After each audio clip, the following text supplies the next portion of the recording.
This from PFF.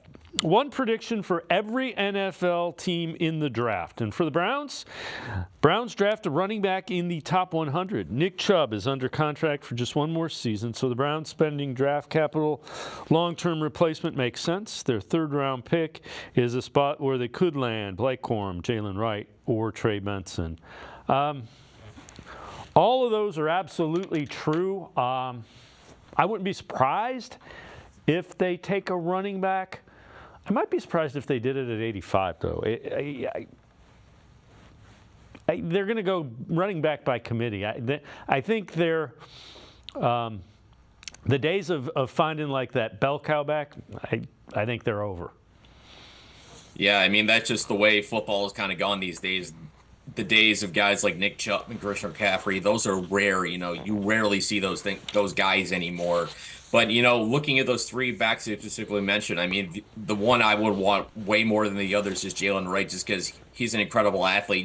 You've seen his production. I think he had about 1,000 yards at Tennessee and maybe 132 carries. So he had tremendous efficiency, tremendous explosive run rate.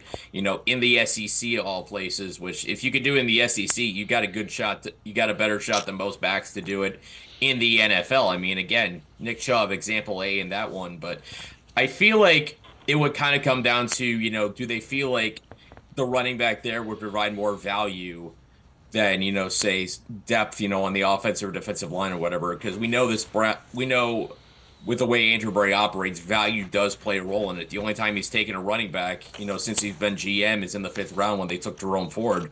Would I be surprised? No, because I do think this team could use more explosive skill. I mean, I would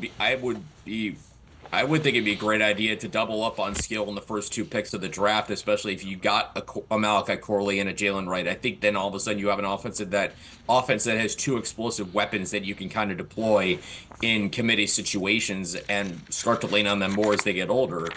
But again, it comes down to positional value and, obviously how much they want to value depth on the lines, maybe adding a linebacker somewhere in there. And we know Andrew Berry, even though they got 4 corners who have starting ability and potential, he loves taking corners. So who knows if another one's coming.